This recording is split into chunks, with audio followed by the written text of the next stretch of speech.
My name is Eran Davidson. I'm a venture capitalist. Since 1996, I raised and managed 7 venture capital funds. Today, I run and manage my own fund.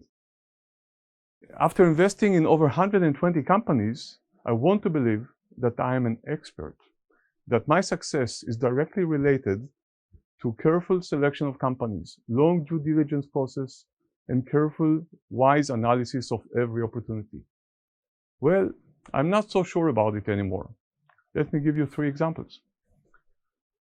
2001, I invested in the most exciting technology at the time, in the best team I could find. It was video streaming to mobile devices. I raised over $12 million to that company. It was supposed to be my biggest success ever. But, sure enough, black swan. 2001 was 9/11. It was a huge failure. Nobody wanted to buy the company, and we had to write off the company and lost millions and millions of dollars to my investors. Bad luck. Shortly after, I invested $500,000 in a very early stage company that wanted to develop mini robot for surgeries of brains, knees, and spine. Sound like science fiction. I gave zero chances for the company to be successful. But since I had some government grants, I liked the guy, I liked the idea, it was a nice story to tell my friends. So I said, why not? Let's spend the money. 17 years later, this company was sold for $1.7 billion. I had nothing to do with that success, just being there in the right place, in the right time, and make guts feeling kind of decision. 8 years later, I was in a bus in San Francisco with 20 most experienced venture capitalists.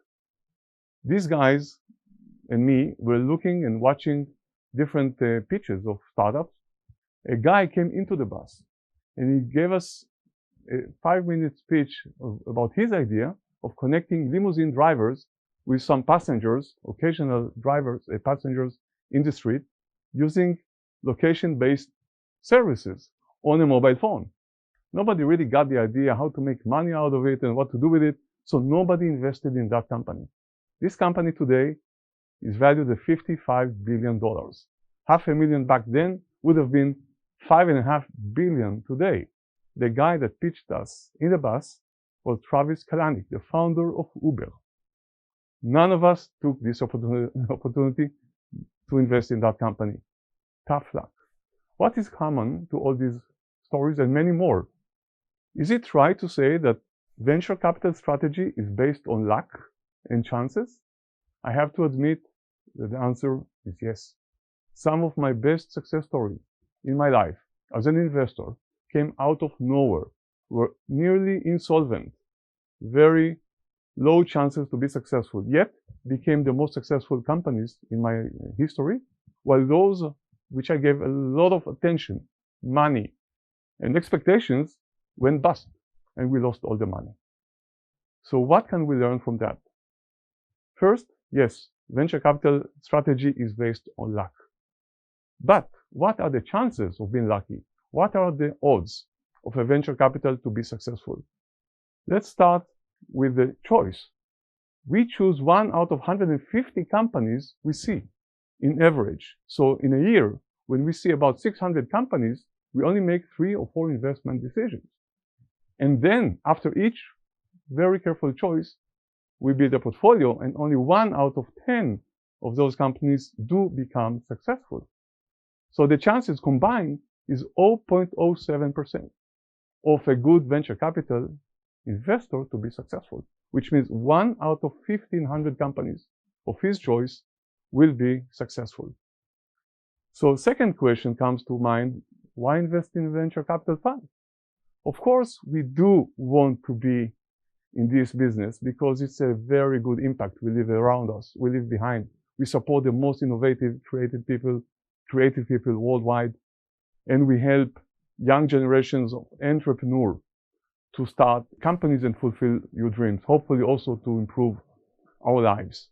If we look at the chances, much better chances to invest in a horse racing, for example, where the chances to be successful are higher, and you can collect the profits of the same day. In the venture capital business, it can take more than 10 years to have your single successful exit event in a portfolio of companies. So it's a very low chances of success, but can we improve this luck? Can we improve our odds? Well, I think we can. We do have a way to do it. First, keep in mind that only 1 out of 10 of our own selection of companies will be successful. So let's create a portfolio of 20 to 25 companies so we have at least 2 or 3 winners in our hand. Second, let's try to add value. Can we really add value to our portfolio? Well, I think we can. And the best value is we can add to a portfolio of companies or to a single company, just don't disturb a winner. Once we do have a winner in our hand, let him run, support him, be ready to invest over and over again, also in difficult times, to avoid dilution and to show the company that you're with the winner. At the same time, you have to disregard the losers. It's a very tough decision, but many of our companies, remember, 9 out of 10 will not be successful, so we have to ignore and stop the bleeding, meaning don't put good money after bad money. But most important, don't disturb the good CEO. Don't show him you're better. Don't show him your ego is bigger. Just let him run. Let him do it. At the same time, if you don't have a good CEO, let him go. It's always too late, never too early to fire a bad CEO. And remember, it's a very long race. It's a marathon. It's not a sprint. It takes 10 years or more, and you have to be prepared for a lot of ups and downs on the way. And you have to be prepared for making some tough decisions along the way. And you need to build up a set of skills. The definition of luck is a set of skills meet an opportunity. If I wouldn't have this set of skills, I wouldn't be there in the bus with the founder of Uber. And opportunities will come over and over again. You have to be prepared. You have to go to events. You have to talk to people like I do now, speak in events, and meet and talk and do a lot of noise around your business so the opportunities will come to you. Finally, remember, it is a marathon. It's not an easy game to play. It is for professionals with strong nerves. You have to be consistent. You have to be persistent. You have to define your goal, put all the energy in it, run along 10 years or more with your portfolio, and you have a good chance that luck will find you or you will find the luck.